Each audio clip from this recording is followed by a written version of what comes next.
Hi guys! Welcome back to my channel. Nandito tayo ngayon sa Osu Shopping District.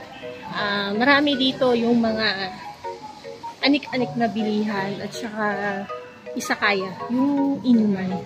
Marami sa kanila dito yun. Dito sa lugar na to, isa to sa busy na district dito sa Nagoya, Japan. And marami ang pumupunta dito for shopping. Kasi yung mga mabibili mo dito is yung mga vintage at saka mga brand talaga ng Japan. Yung original na local made nila. Mura mo na rin mabibili. May mga tax-free shop din sila.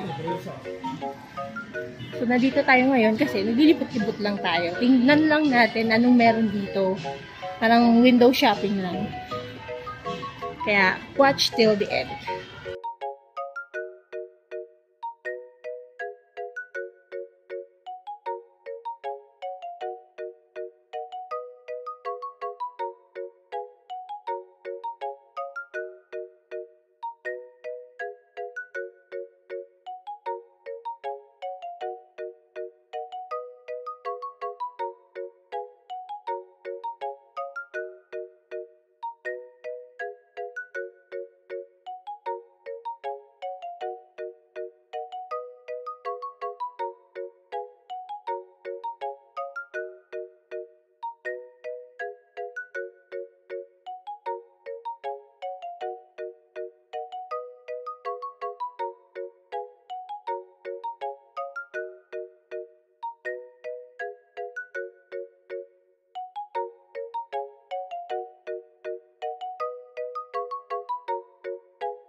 ₱100 store.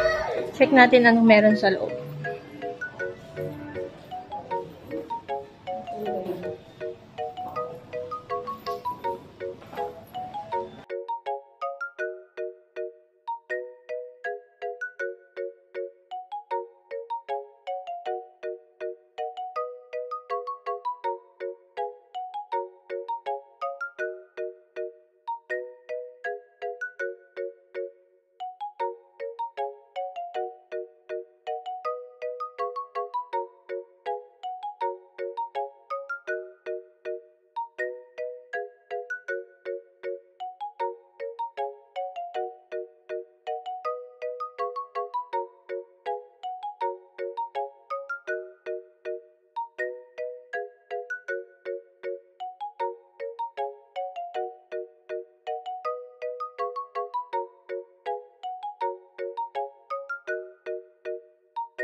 Ayan guys, pumasok tayo dyan, no, sa Komeo. Hindi ako yung inallowed mag-video sayang. Pero mga ano siya, mga alahas, tsaka mga bags, wallet, ganyan. Yung mga alahas niya, mga totoong ano talaga, totoong ginto. Tapos, 18 karat, may platinum, may 10 karat, iba-iba. Ang bumili lang, syempre, si Habi lang. Yung binili niya yung 980,000 in yen na kwintas. Good investment naman din kasi siya. Hindi nga lang ako nakapag-video kasi bawal. Sayang.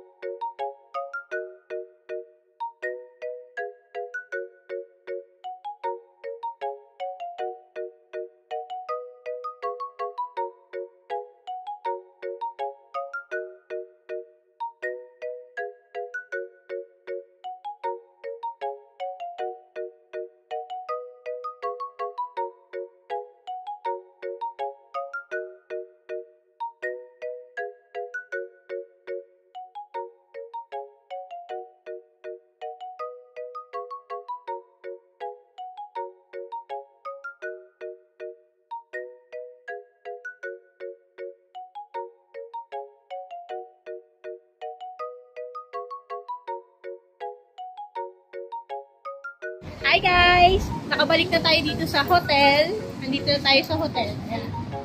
Papasok na tayo.